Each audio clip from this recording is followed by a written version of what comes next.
Assalamualaikum warahmatullahi wabarakatuh.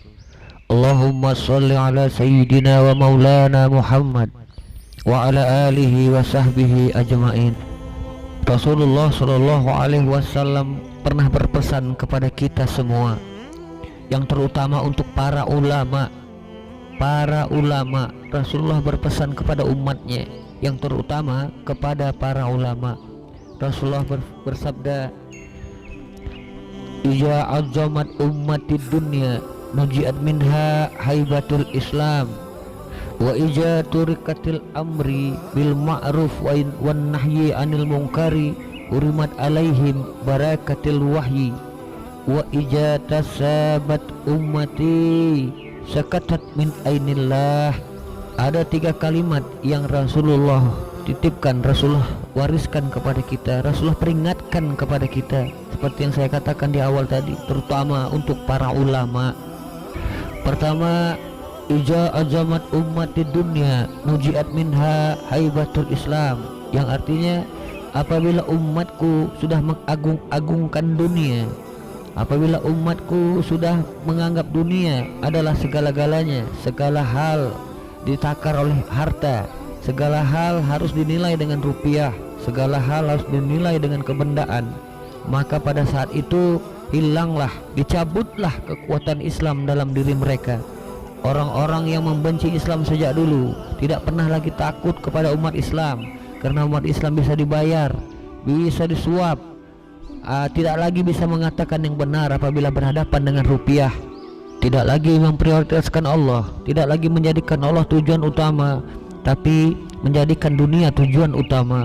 Maka dunialah keagungan mereka, dunialah yang menjadi besar dalam hati kita. Tidak lagi Allah yang besar dalam hati kita pada saat itu, tapi dunialah yang paling besar. Sehingga orang-orang tidak memandang kita lagi, memandang umat Islam itu remeh, memandang umat Islam kecil karena masih bisa dibayar dengan rupiah. Maka saat itu terjadi, Allah cabutlah kekuatan Islam dalam diri kita. Allah cabut segala macam kelebihan umat Islam pada diri kita yang Allah berikan kepada para Rasulullah dan para sahabat-sahabatnya, yang kita sama-sama tahu bagaimana kelebihan mereka di dalam Islam, bagaimana gentarnya para musuh kepada mereka. Bahkan bukan hanya para musuh, para sahabat, para musuh pun menghormati mereka. Itulah kekuatan Islam yang Allah berikan kepada para sahabat Nabi. Tapi pada saat ini umat Islam sudah kehilangan pegangan sehingga dunia menjadi tujuan. Kemudian kalimat kedua pada hadis tersebut, wa iza turikatil amri bil ma'ruf wan nahyi anil munkari hurimat alaihim barakatil wahyi.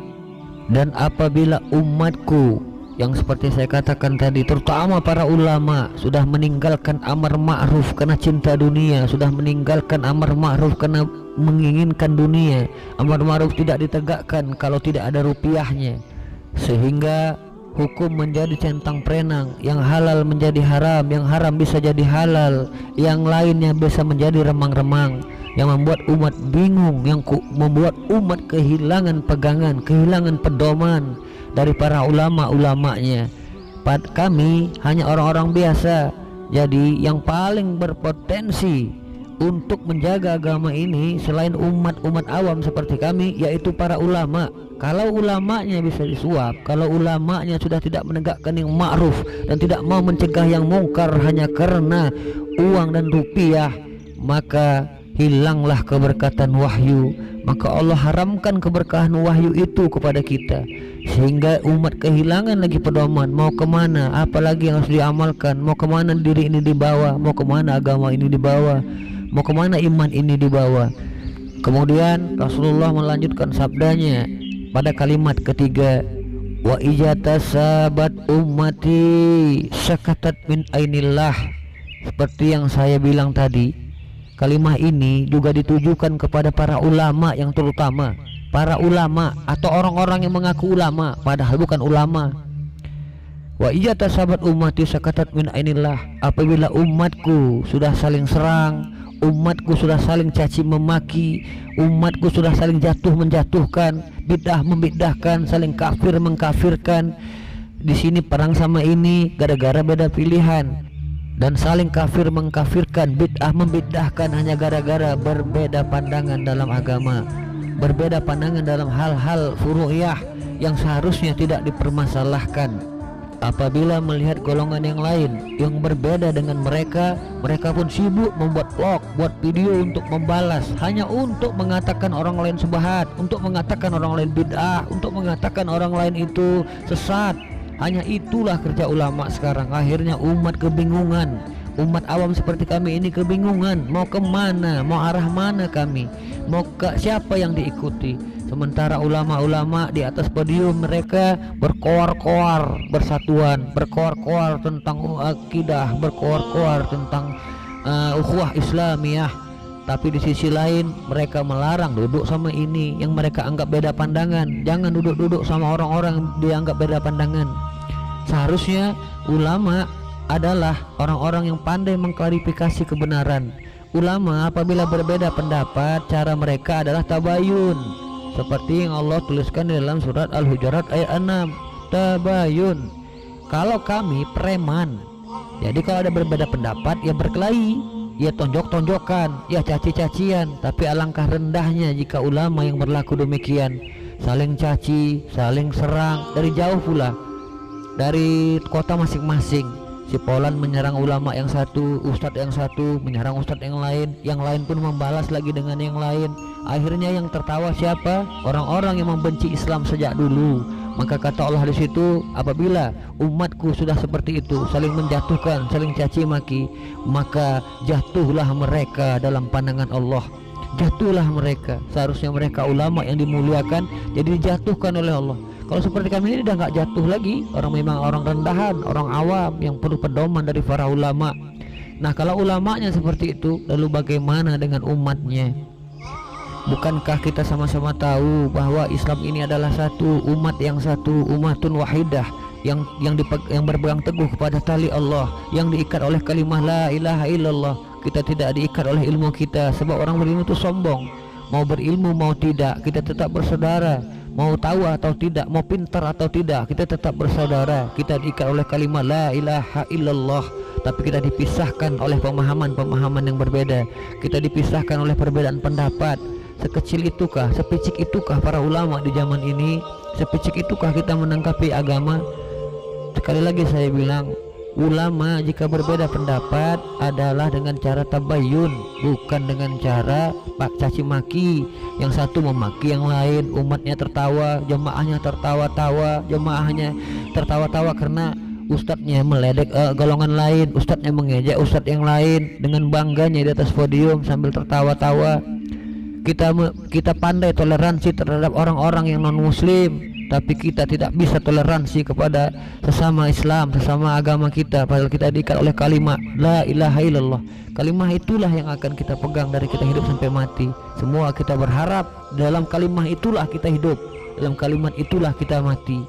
Semoga Allah Subhanahu wa taala menenangkan hati kita, membuat pikiran kita menjadi bijak. Para ulama, para tuan-tuan ulama semua berbijaklah agar kami tidak kebingungan dalam mencari pegangan, agar kami tidak kebingungan mencari contoh. Karena setelah Rasulullah tidak ada, ulama lah pewarisnya. Al ulama warisatul anbiya. Maka saya katakan tadi, ulama lah yang paling terkena dalam hadis ini, karena mereka lah jadi pedoman. Bukan lagi mentertawakan sesama hanya berbeda pendapat, bukan lagi buat vlog hanya untuk menghina saudara-saudara kita yang lain, menghina kelompok lain, padahal kita diikat oleh kalimat la ilaha illallah. Bukankah kita sama-sama tahu kalau orang yang merasa dirinya suci, dialah yang paling kotor di hadapan Allah. Orang yang merasa pintar, dialah orang yang paling bodoh di hadapan Allah. Orang yang merasa benar, dialah orang yang paling salah di hadapan Allah. Allah tidak suka orang-orang yang menyombongkan diri. Allah menyintai orang-orang yang merendahkan hatinya, lebih kurang terhadap saudaranya, pandai bijaksana dalam menanggapi hal-hal ya perbedaan pendapat di antara kalangan umat. Semoga Allah Subhanahu wa taala melindungi kita ke depannya, membuat hati kita menjadi bijak dan membuat kita lebih bijak lagi dalam menyelesaikan masalah, terutama dalam hal-hal khilafiyah tersebut. Semoga Allah memberikan rahmatnya kepada kita, Ini sajalah yang bisa saya sampaikan. Tidak ada niat untuk mengajari siapapun, tidak ada niat untuk mendikte siapapun atau mengkuliahi siapapun. Kita disuruh berlomba-lomba dalam kebaikan, saling mengingatkan, dan semoga Allah terus mengingatkan hati kita bahwa kita ini bersaudara. Kita bersaudara bukan karena kita sebelahan rumah, bukan karena kita bertetangga, tapi karena kita diikat oleh kalimat la ilaha illallah. Kalimat inilah yang meluluhkan hati kita. Kalimat inilah yang membuat kita bersaudara dan bijaksana dalam perbedaan pendapat di antara saudara kita. Ini saja yang bisa saya sampaikan. Mohon maaf atas segala kekurangan. Mohon maaf kalau ada salah kata atau ada kata-kata saya yang tidak berkenan. Saya mohon maaf. Usikum binafsihi bitaqwallah. Wassalamualaikum warahmatullahi wabarakatuh.